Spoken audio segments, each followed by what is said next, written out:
Welcome to the second episode of First Year Pros. Today's guest is going to be Miguel Mattox. I had an absolute pleasure talking with this guy. His story is amazing, and he's just a genuinely good person. So let's give him a warm welcome, and let's get started. To just kick off here, first, congrats. You have just gone pro. 2022 is going to be your first pro season with Oceanside being your first race. That's right? Yeah. It's I actually just got back from seeing my sports psychologist because it's both very exciting and terrifying. So Yeah. we'll see how things go.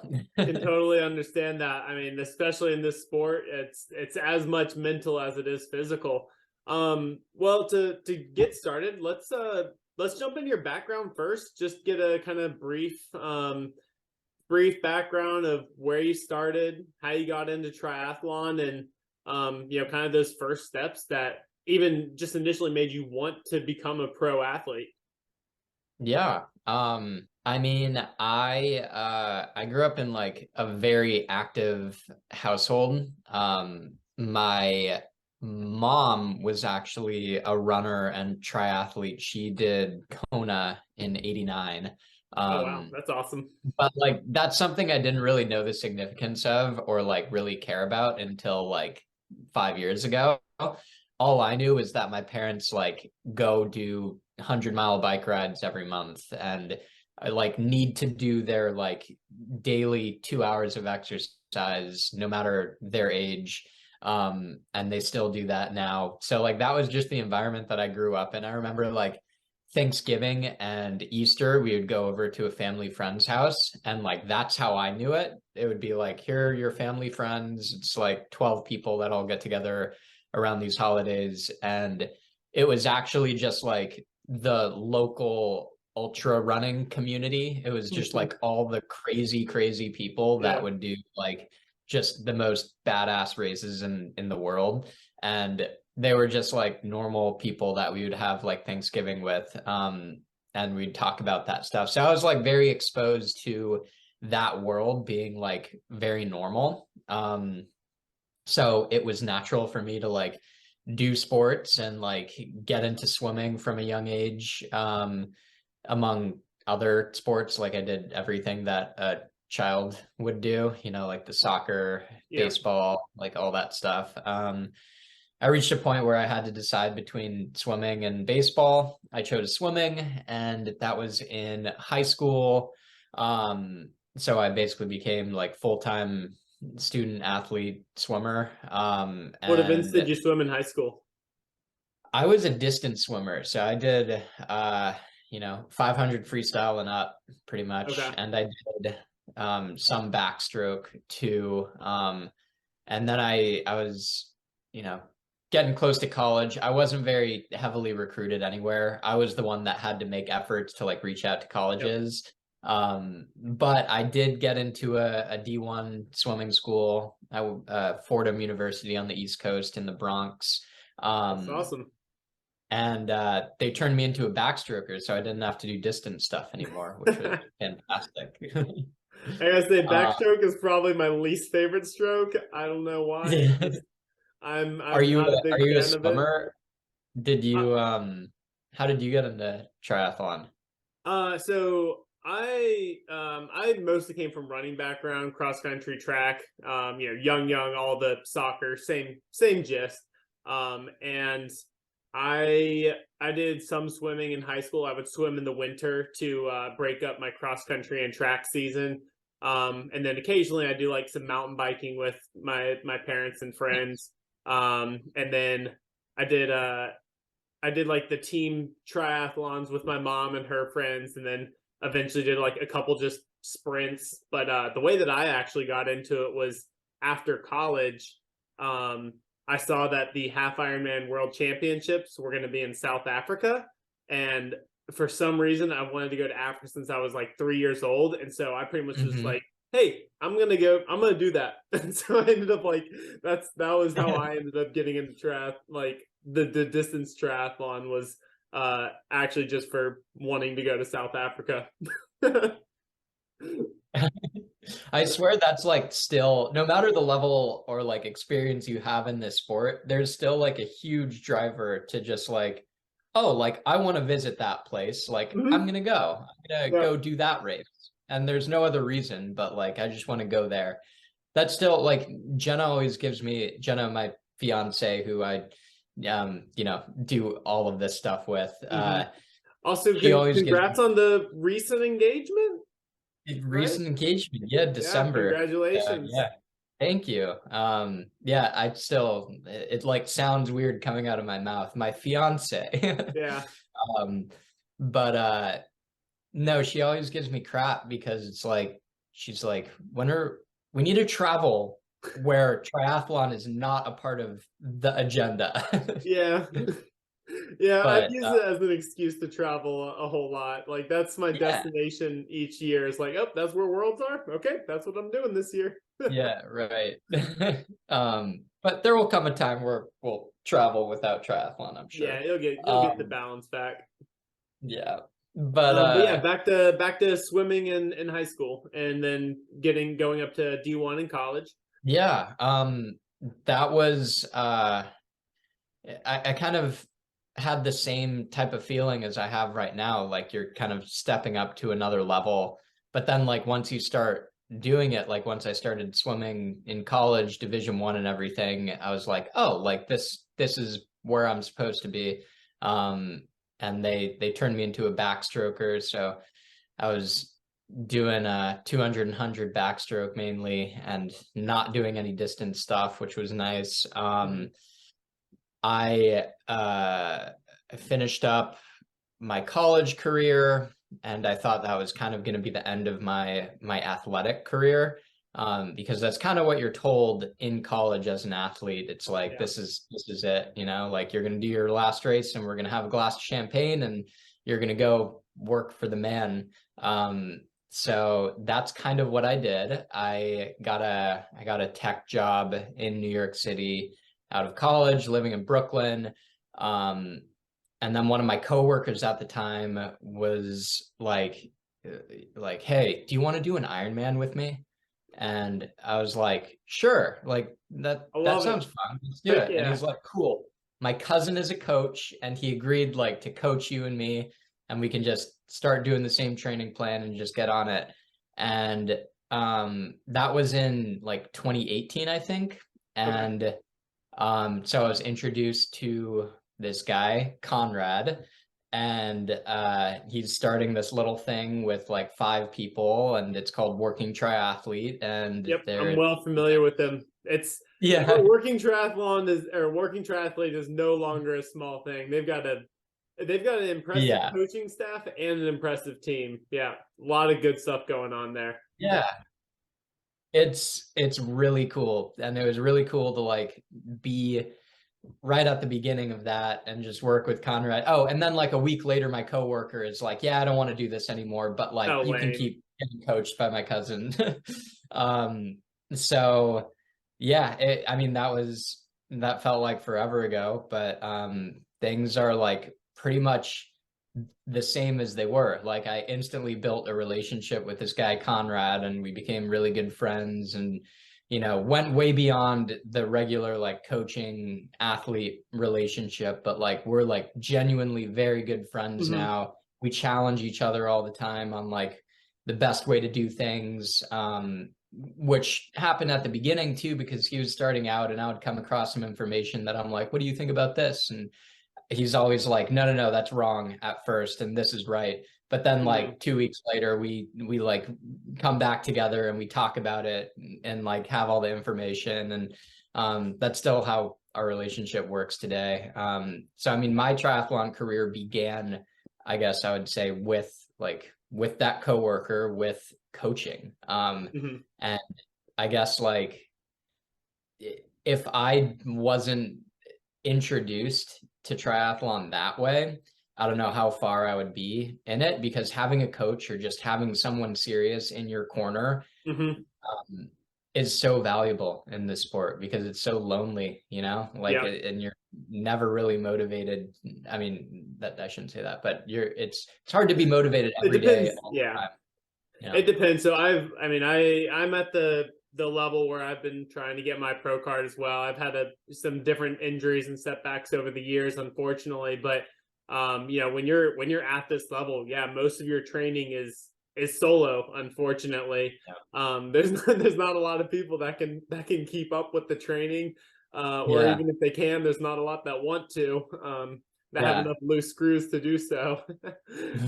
But yeah, so it's definitely important, and I do some coaching myself, and that's one of the things I try to just make sure that my athletes have the support that they need, because not every day is going to be easy. A lot of those days are going to push you physically and mentally. Um, so when you got in, your first race was a full. Did you just jump straight into full, or did you ease your way up? Yeah, so my first race ever was the New York City Triathlon. That was like I think in 2018. That's Olympic distance. Um, and as soon as my buddy dropped out of like the idea of doing an Ironman, I was like, okay, cool. I'm gonna do Olympic distance. Okay. Um, so I to this day still I've never done a full. Um, So I brutal. have yeah. How many have you done? I've done two. I'm refocusing on the 70.3 distance though, because the training is honestly it's fairly different, and just Yeah. the load and the time that goes into it is just a lot right now. So I'm trying to focus on the 70.3 for at least Yeah. the next few years before I go back up to the full. Yeah, and it's like I don't know, I feel like that's one of the issues in our sport is like being like going long before you're enjoying the sport to its fullest Mhm. or you're enjoying what you're doing. Um, because like the example that I'll use is like exactly what happened. My buddy got me into triathlon with the idea of an Ironman, Mhm. which sounds like so grand and It's amazing to people, yeah. but and that's why people like get into the sport and do the sport because they have the goal of like doing a full Ironman. But like I don't know. It's so much fun training for the shorter stuff. Like I Yeah. enjoyed the hell out of just doing like Olympic distance and sprint distance stuff for a while. And then I moved up to 70.3 and 70.3 training like is such a nice balance between Yep. like you need to do the intensity stuff, you need to do the shorter, really hard stuff, but you also need to put in just time on the saddle, which is kind of meditative and fun and the type 2 sense. But I don't know, it's a good balance. Yep. So but I do admire everyone who does full distance because that takes a lot of mental stamina and courage. Yeah, I completely agree, and that goes along with my experience. Is that when I was doing the training for my full, I mean that was, I was working 9 to 5, had and I mean that was still like it was basically a part time job with just the amount of hours that I was putting into it. Especially training at a level where you're not just doing it to do it, but to compete as well. Yeah. And like you Yeah. said, it is like this grandiose thing. And one thing I've actually heard a lot about is people who do like they just jump in to start doing Ironmans. Is that once they do it, they actually have like this bad feeling afterwards. But they're like, oh, I just spent this all this time training for this. Like, what's next? Um, and so I Yeah. think that sometimes like there's that aspect of it as well, that you know maybe working up to Ironman, so that once you get up there you can say like, okay, I've done it, that was cool, did the experience, and then being able to like back down to like a more comfortable distance. But I've actually never done an Yeah. Olympic an Olympic distance, but I have found that the Really. 70.3 is like I love that distance. Like you said, it's a really great balance of intensity as well as just time in the saddle. Yeah. And it's like, it's a race from start to finish. Yeah. I mean, if you, once you get to a certain level, obviously, I know a lot of people do it to finish it, which is like just as fulfilling, but it's like, Mhm. once you're at a certain level, it really is like, it doesn't feel like a distance event anymore. It feels like the gun goes off and you're racing immediately. Um, so that's the other like fun domain that I'm getting myself into, especially with the pro racing, which is like you are literally racing the whole time. Yeah. But I'm very excited about that. And yeah, I think like a lot of people forget that there are two challenges in the sport that we do. There's like the challenge of going longer. So like you start out at your sprint distance, then you work your way up to, you know, potentially the full iron distance or even longer than that. But then there's also the challenge of just getting faster, which in Hmm. my opinion is way harder than going longer. Yeah. Like if you go longer, you just kind of, I say just, but it takes a lot of work, you know, to fit this in, but like just finding more time to do that sport. Um, that's your biggest constraint, I guess, and when you're training for a full is like time. You just need time. Yeah. When you're trying to get faster, there are so many variables that you have to figure out. And this is the value of having a coach, and why I'm fortunate to have had a coach for my entire triathlon journey is like figuring out how to go faster at something is like it's it's everything you don't really want to think about during like your Yeah. life. It's frustrating, it's scientific, it's really hard. It's just everything. It's just And it's tough. not always fun either. It's Oh like yeah. sometimes those hard workouts, like you feel good afterwards. You're like, oh, I crushed it. That was like I feel good. And then sometimes like you're halfway through and you're just done. It's just a freaking Yeah. grind. It Yeah. depends on where you are in training blocks, what the type of workout is. And yeah, like you said, having a coach, working with someone that I honestly think that having someone to hold you back when you need to is really beneficial.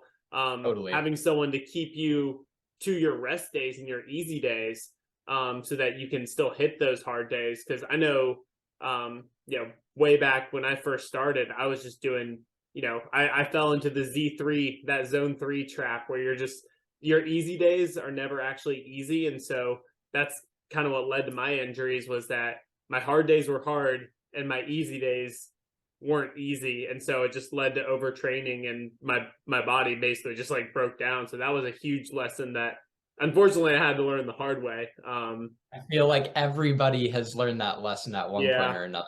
Like Yeah.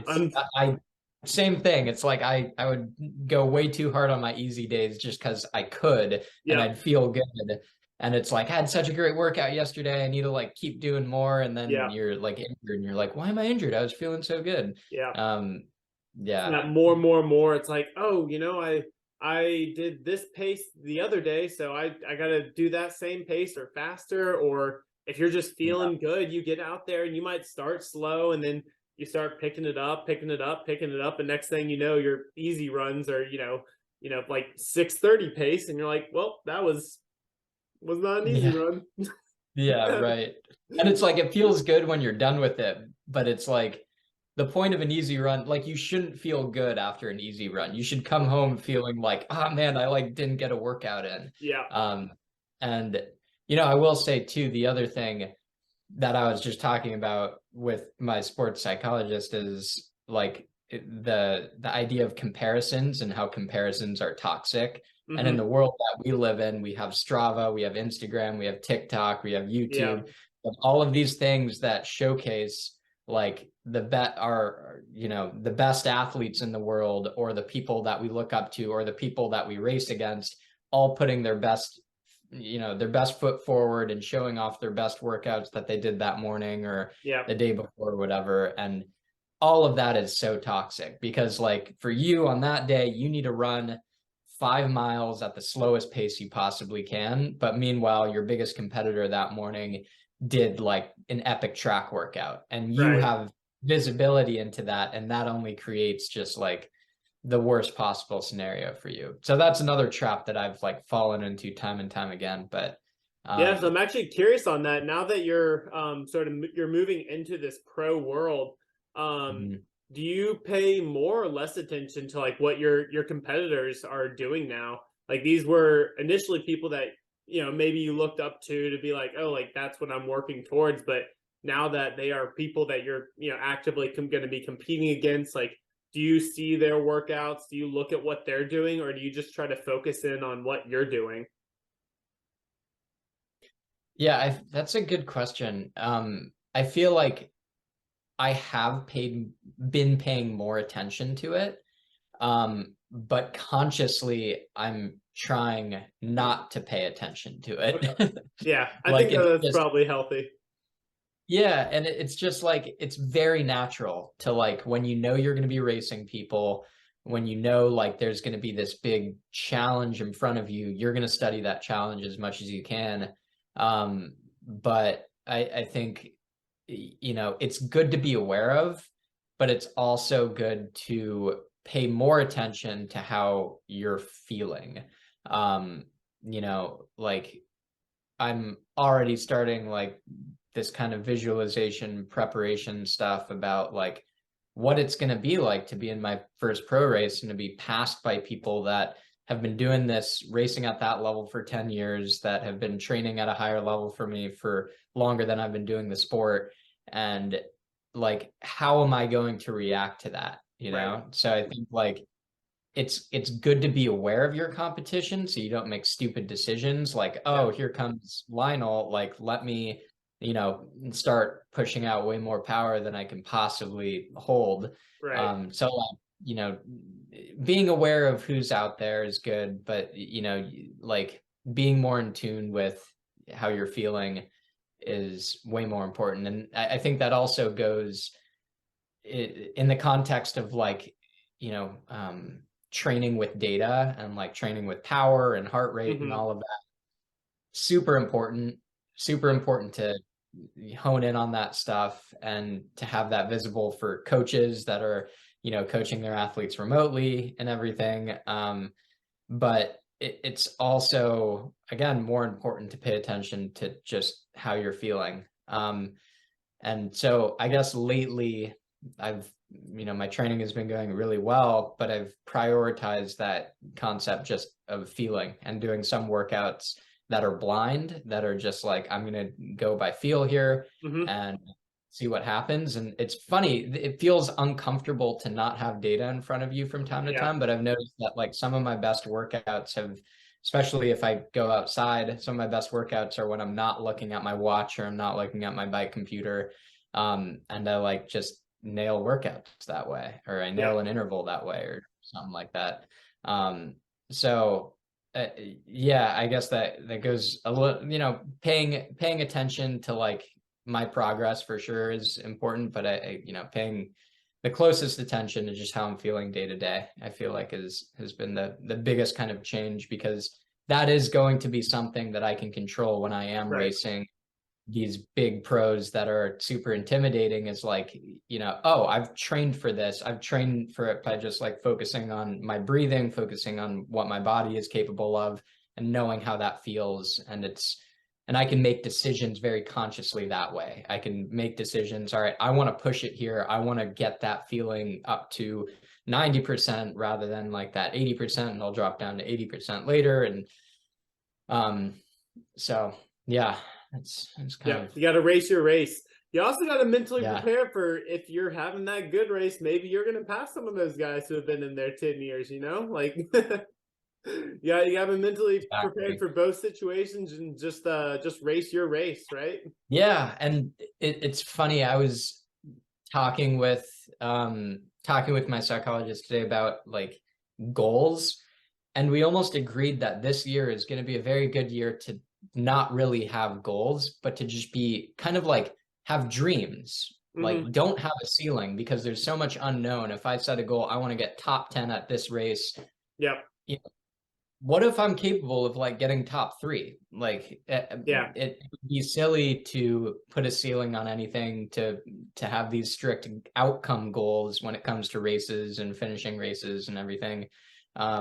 So we're taking this kind of like let's dream approach, and let's do your race. And if you find yourself racing for a podium spot with someone that you've only watched on TV before, like that shouldn't phase you, because you Right. don't have that ceiling that you're putting on yourself, which I think is for me going to be like a very healthy way to think about this stuff, and to not get caught up in expectations or pressure or distractions and Yeah.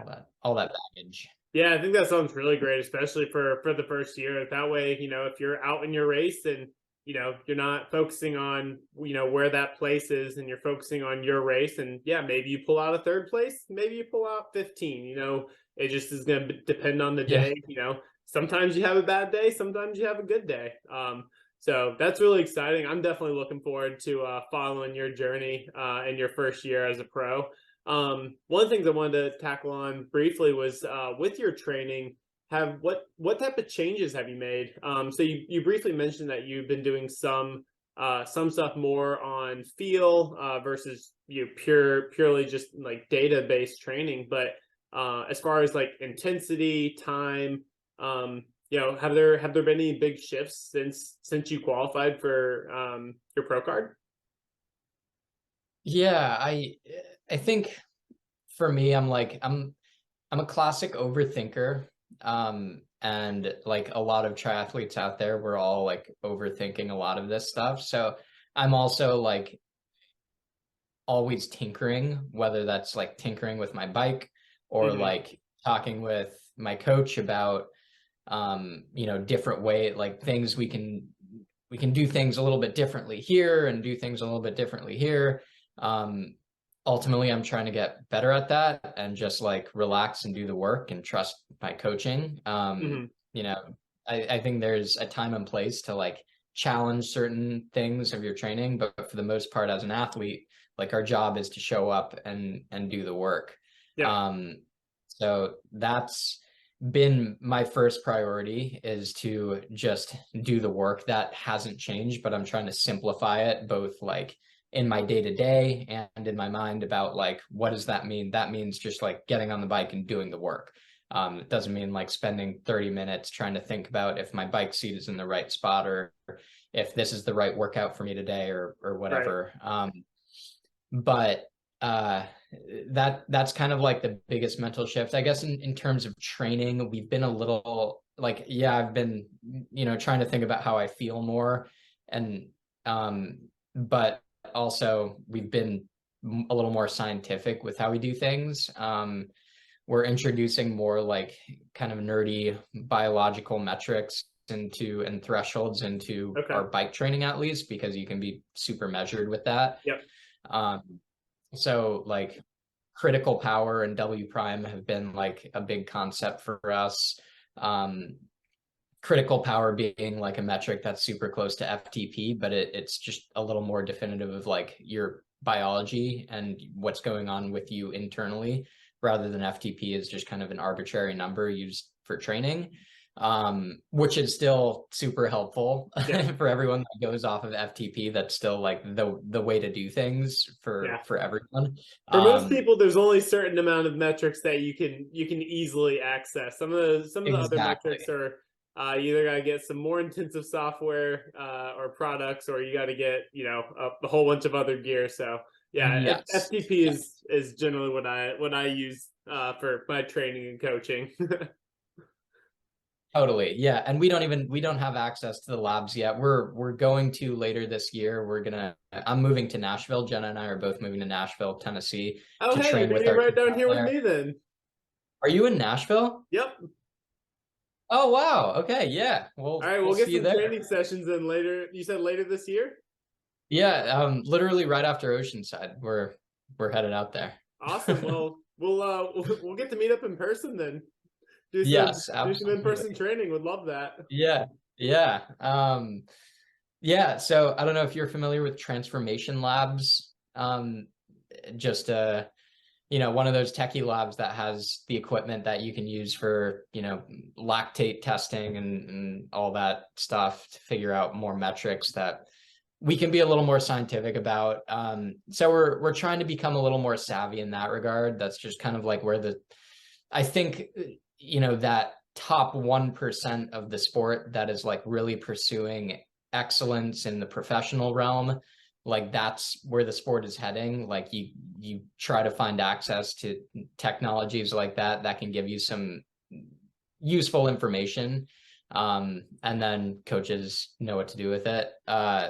So we're trying to figure that piece out. So Mhm. we started a little bit identifying like critical power and W prime, which I mentioned, but we're gonna also like do some stuff around LT1, LT2, and put more of our training in terms of like those physiological thresholds. And then, I think something that I have been, that really started last year, when I was injured for 3 months. I had plantar fasciitis for the entire year, but I ended up just like halfway through the year stopping running completely, which kind of ended my season. Yeah. Like, how I saw my season going. Obviously, I finished it out and did what I could, but like I didn't have the expectations of doing anything special.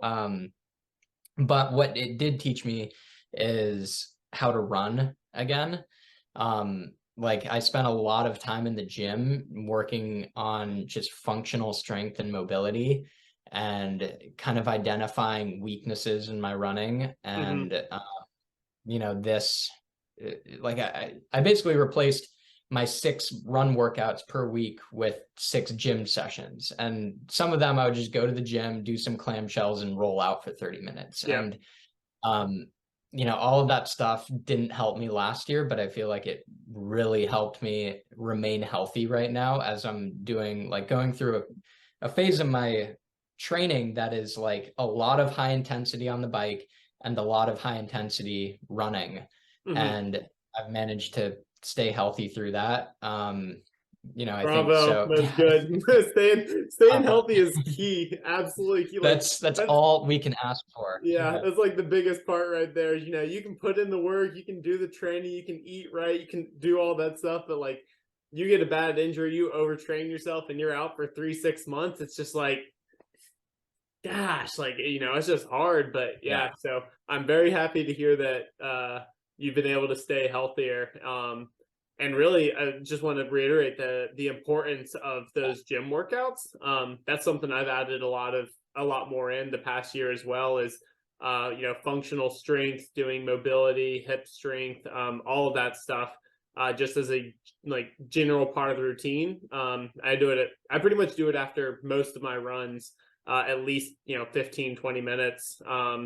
And it really, I personally have noticed a huge difference in it. Yeah. And it's like one of those differences that you're not going out and like, oh my God, like I'm just so strong now. It's just one of those things that like works. It's just all these tiny little muscles that work together to keep your legs like from deteriorating. Yeah. And that was the big thing that I was working with. And then like, as I was reintroducing running, like building up confidence in your legs to run a certain way, so you're not just like bouncing on your toes. It was weird how I've actually like prior to last year, last year and everything before it, I was like I ran on my toes. I was like very much a midfoot, like a upper foot striker, and now I'm like a heel striker.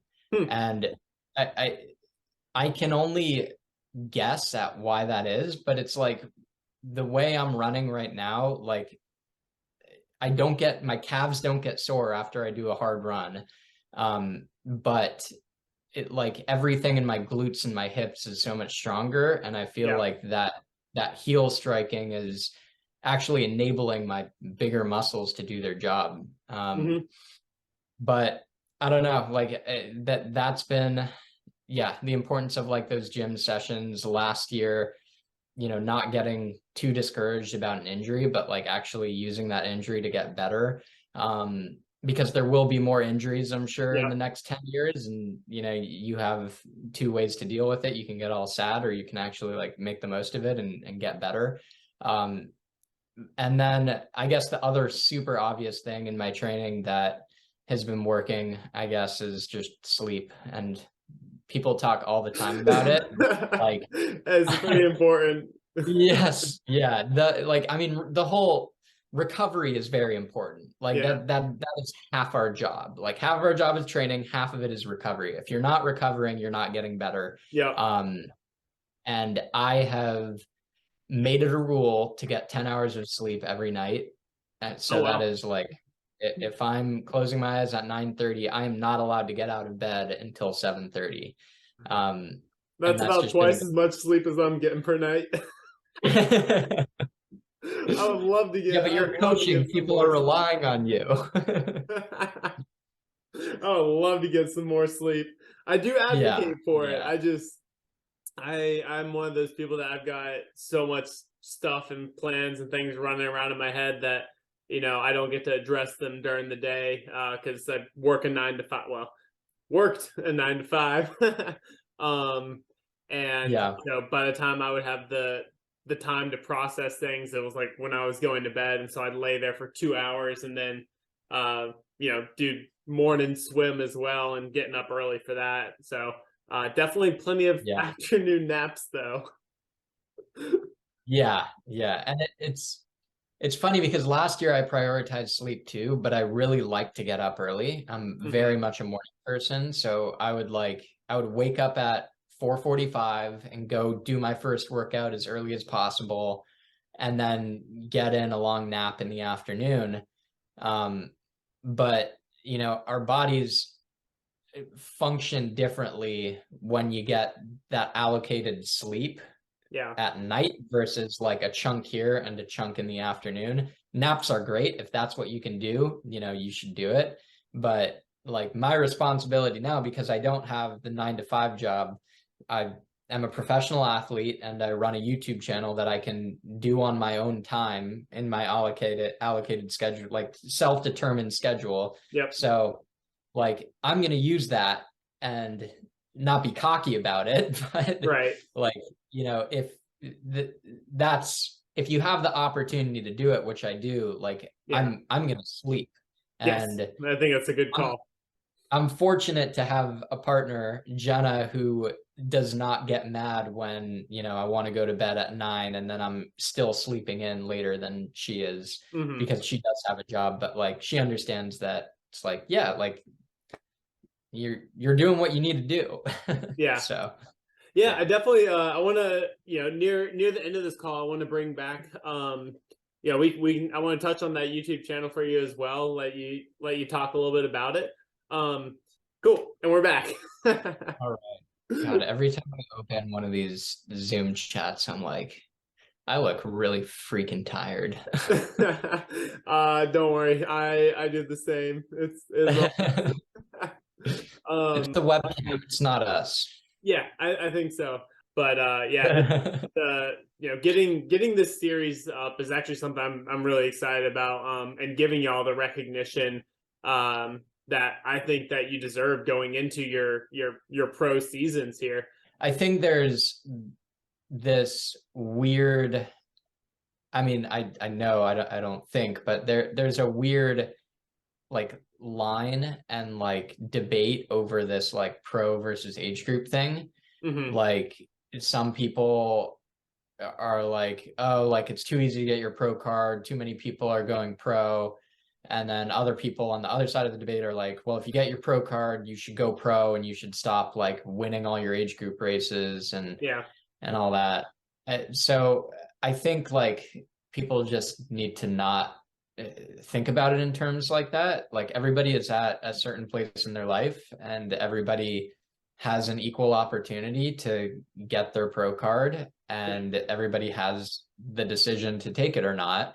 I think we should, if anything, be encouraging more athletes to do it, because if there's a criteria there and there's a way of getting your pro card, it's there for a reason. Like, and yeah, we should, I think there are a lot of athletes that are kind of reluctant to actually do it because they get this voice in their head telling them that they're going to suck and they're not good enough to race the big pros and everything. But if you look right. at a pro field, like it's not all the athletes that we know. Like Yeah, 90% of these athletes are just professionals because they're at that point in their life and they just want to take a chance and they want to race and they want to do the best they can at an elite level.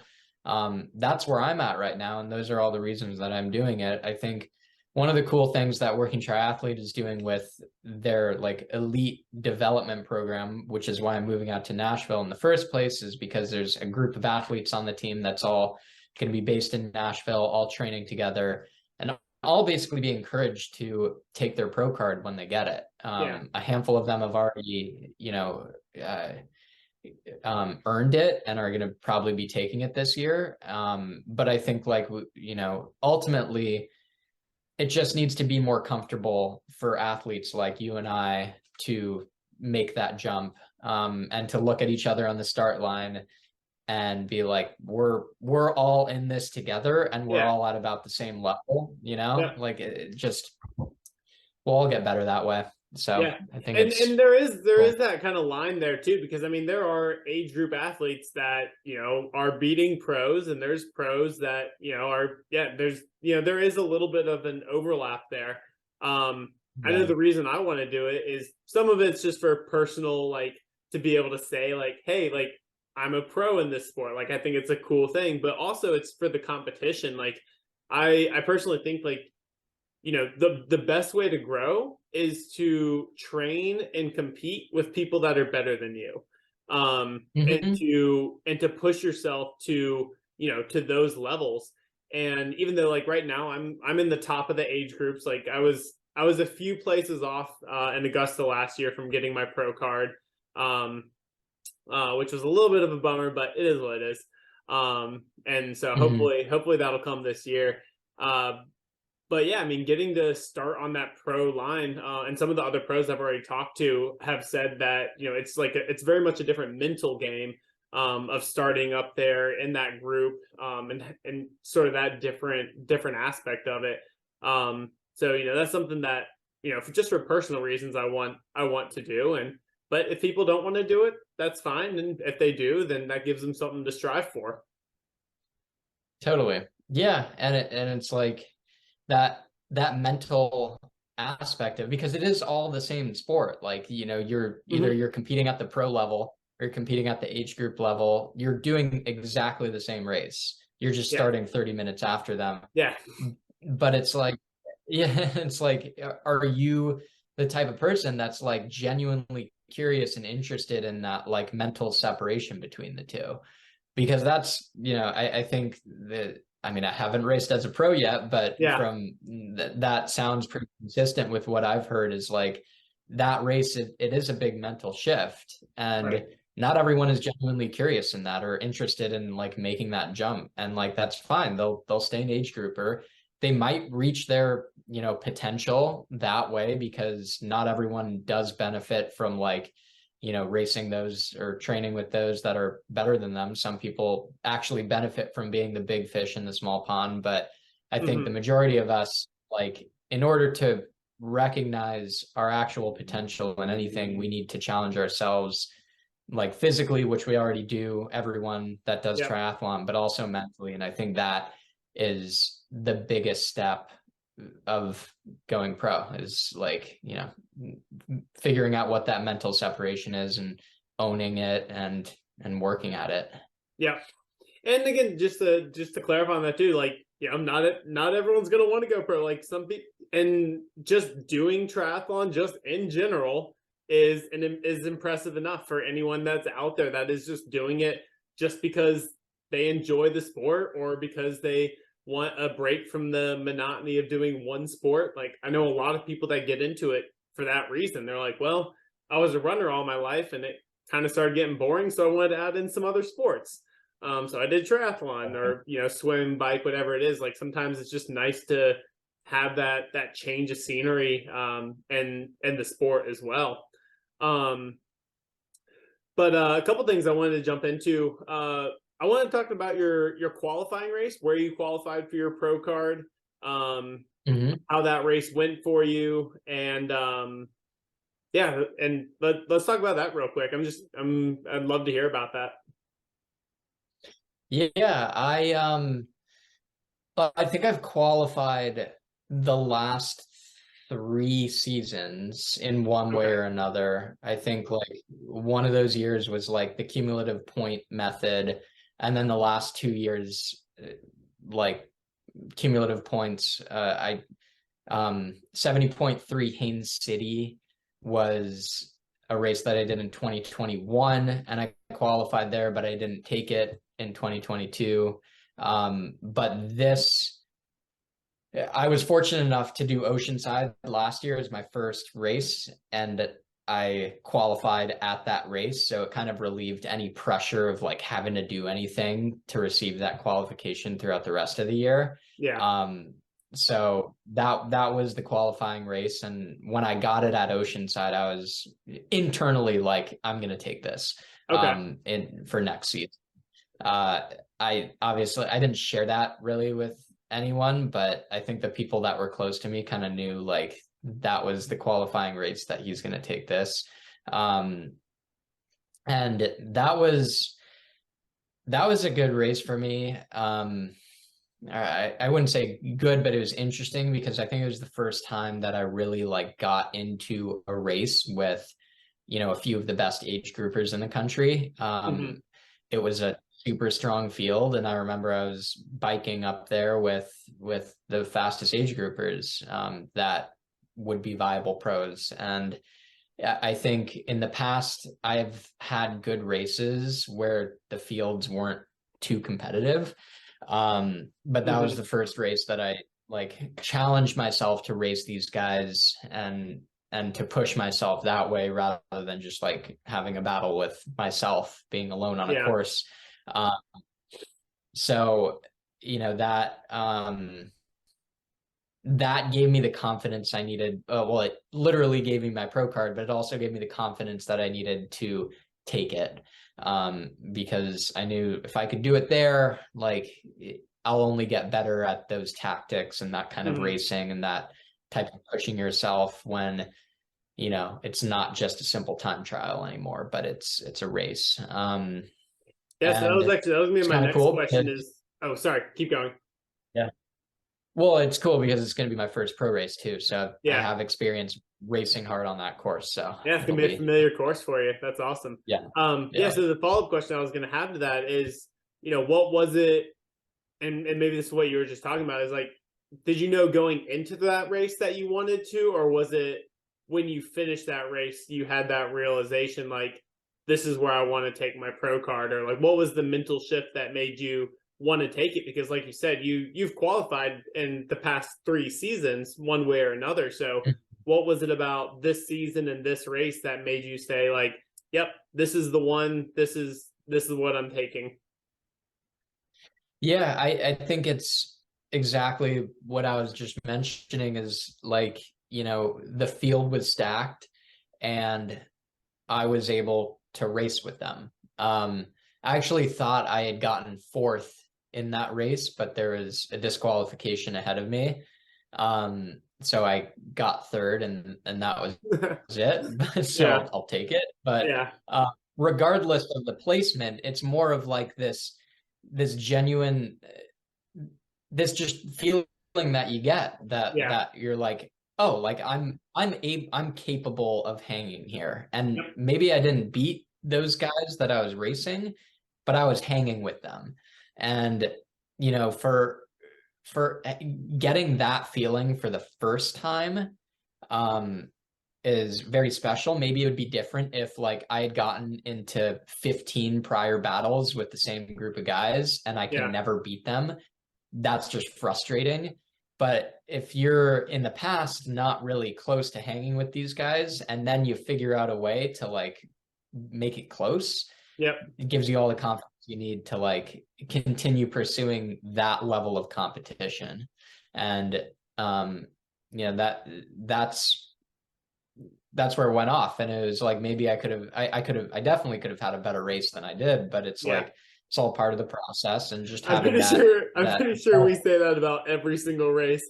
That could have gone better. Like I don't know if there's been a race where I was like, that was my perfect race. I don't think that exists, honestly. It does not happen. No. But for me, like you can view it as like this is what I needed at this time. You know, no race is ever going to be perfect, but you can do a race and be like, that's exactly what I needed to do at this point in the season at that time. And for me, Oceanside was that. I'll bring up another example last year of 70.3 Santa Cruz. I hadn't run for 3 months and I started running 2 weeks before that race. And I had no idea how my legs would react. I had no idea how my injuries would react. I was just rolling the dice. I was like, if I'm going to do worlds at the end of the season, I need to do this. And I need to do this to prove to myself that like I'm back, I'm healthy. And I did not have a good race at all. Like I was, I could have done things very differently on every part of that race. The run was the slowest I've like ever run in a 70.3. But I look back on that race and I'm like, that's exactly what I needed. Like, and because just having the courage to get to the starting line of that race and putting in the work and the rehab and everything to get to the starting line, like sometimes that's everything you just need at that point in the season. So it's like, yeah, it's not about having the perfect race, but it's about doing what you need to do with what you have. And not shooting beyond that. Yeah. It's hard to Yeah, it's I easy to love get that. carried away. Yeah, I love that message. I think that's a really, really important lesson for any athlete at any level, whether whether you are an entry level athlete, or if you're a pro. I think that is I think that is absolutely key, and really, again, just a really good message there. Yeah. So now to kind of dig in, so you, like I said, you just got your pro card, and so your first pro races are coming up. The Oceanside, and then which is in 5 weeks, right? Is or when is Oceanside is no April 1st. April 1st. So I Oh, have like I might sign up for 9 weeks, right? I'm actually planning on being in California around that time. Um, there's a small chance that I might sign up for that race last minute if there's still slots open. It's sold out. Ah, darn. It I'm like, sells I'm out actually so planning on quick, being out there. yeah. Well, I still might, depending. I might still show up for it. We'll see. I'm planning on being out there around that Just time. like reach out to people. See what you can do. Yeah, we'll see. We'll see. I might. Nice. Yeah, had to have a couple big changes in my life. I briefly alluded to it earlier, but I'm actually just put my notice in at work, in part to pursue my own career as a pro, to build my coaching business, and then to continue in a little bit of another fitness business that I'm currently working on. So got a lot of stuff in the works that I'm super excited about, but yeah, that's part of the reason I'll be out there in California. So who knows? Maybe I can pull some strings and get into the race, or maybe I can just go down and meet you in person and come support you out there. I mean, both options are great. I would lean towards the one where you're just hanging out in Southern California without racing, but yeah, it does sound pretty nice. We'll see what happens. I'll see what I can pull. Yeah. Cool. So yeah, so how are you feeling about that upcoming race though? Getting ready for a first pro race. It's very exciting, but also terrifying. Um, I have so little experience in this sport relative to like who I'm now racing, but I want to use that experience to the best of my ability. Like I have been competing at a high level in sports for, the last 10 years, I'd say. Something like that, maybe even more, like 10, 15 years. That's all experience like up here that I can use. Swimming in a pool, doing the 100 backstroke is a lot different than doing a half Ironman physically, but like Just mentally, you gotta be very honed in on like what you're doing mentally in preparation for a race that lasts 50 seconds. So, I think that type of experience will help me through this. I think, part of my getting ready for this stuff, I'm like, I wrote some things down on like kind of like the foundation of where I want my season, of how I want my season to be. And these are like one of the things that I wrote down is like having more like spirituality and like something to believe in. When it comes to training and racing. Like I'm not a religious person, but it's funny that there's like this commonality between like high performing athletes, like when they get interviewed, when someone like wins a tennis match and they get interviewed, like 50-50 chance the first thing they say is like, I'd like to thank God. And I there's something to that. Again, I'm not religious and I have no intent on like becoming religious, but like I want to have like more kind of like rituals in my life and things that like I can control that aren't like data driven and scientific and stuff. Sure. But I think some of that stuff and like some of that spiritual belief stuff, believe it if you want or not. But I do think there's a huge place for it in sport, because we deal with so much adversity literally every day in training, Yeah. that it's nice to have something that's like higher, bigger than you are, to fall back on, help kind of drive you forward.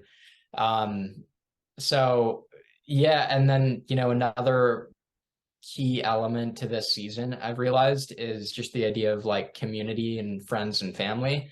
That stuff in my life will always come first. That will come before training, that'll come before racing, my career, like being close with Jenna, being close with my family. My family is based in California and I'm moving away from them. So it becomes even more important to like, express that connection when you're physically not close to them.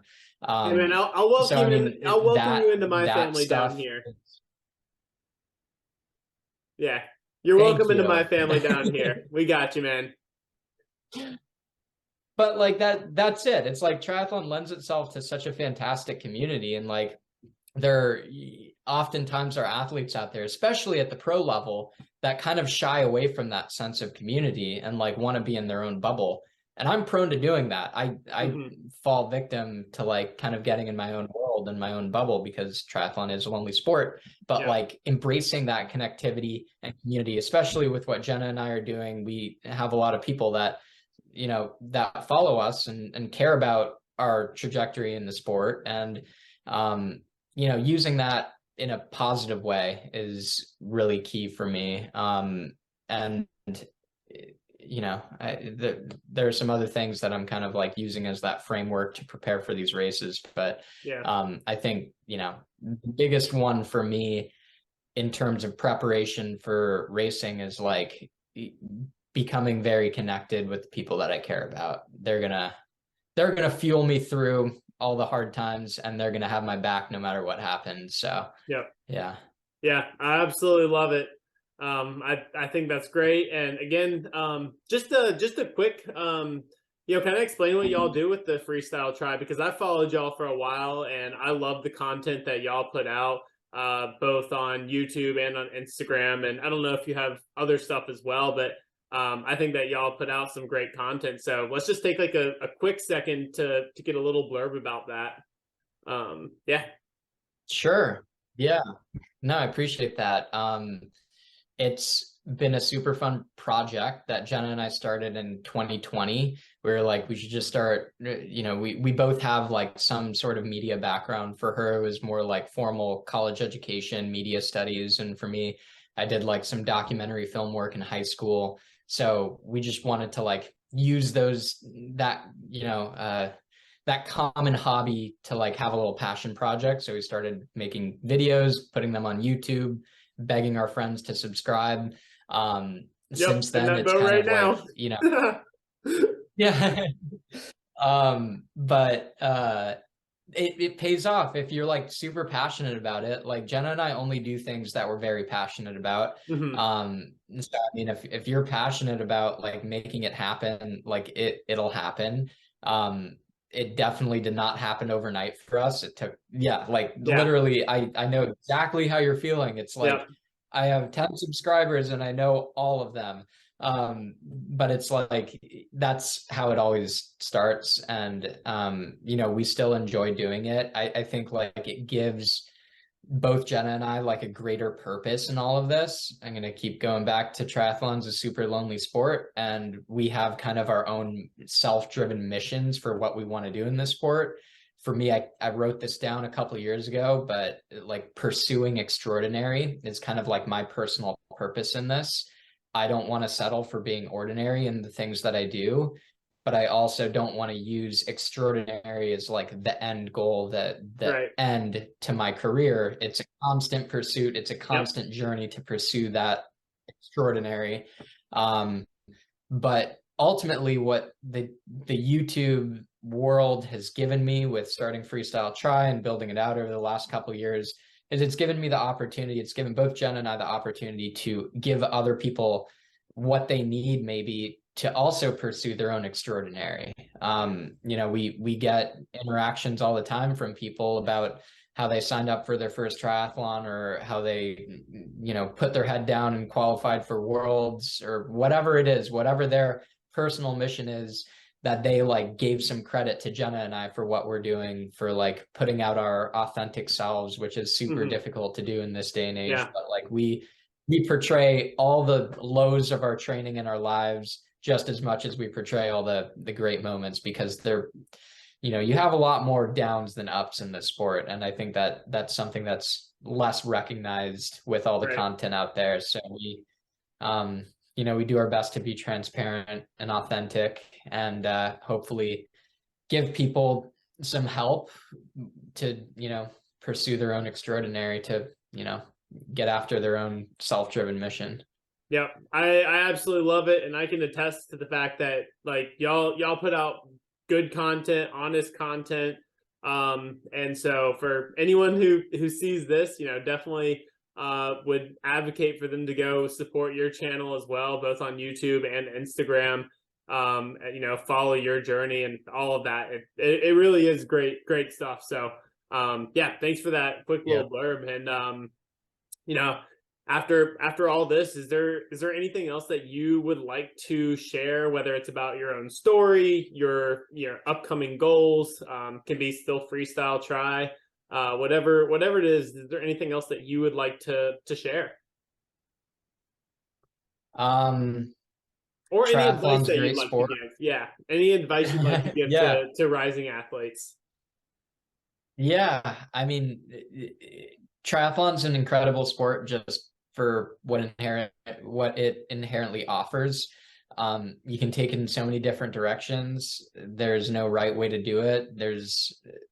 There are some wrong ways to do it, but they're typically, you know, you avoid them if you're a good person. But you know, like, I think becoming too focused on yourself and trying to, you know, achieve things for, you know, self, for like egotistical mission rules or whatever, like that's probably the only wrong way to do the sport. But like there's so much good in what we do that it's like you just need to get out there and do it. You know, like what we were talking about earlier, it's easy to compare yourself and to consume media that helps you compare yourself to others and stuff. Yep. A lot of that is pretty toxic in my opinion. So I mean, I guess like my advice or my ending message is just like find what makes you happy in this sport, and I that's love going to it. be different and unique, you know. Yep. I love it. That's a great ending message there. Well, I want to thank you again for coming on, for being a part of this series. I want to wish you the very best starting out your pro career. Looking forward to training with you later this year. And Yeah, keep chasing the extraordinary. thank you. Yeah. Thanks for having me. This was cool. That's going to wrap it up for this episode of First Year Pros. I want to thank Miguel again for coming on and sharing his story. I'm excited to see him, and I might actually get to race with him later this year. If you want to follow his journey, go ahead and check him out in the description below. He's got YouTube, Instagram, and a few other things going on. So again, this is a community where we support each other. So with all that, thank you and happy training.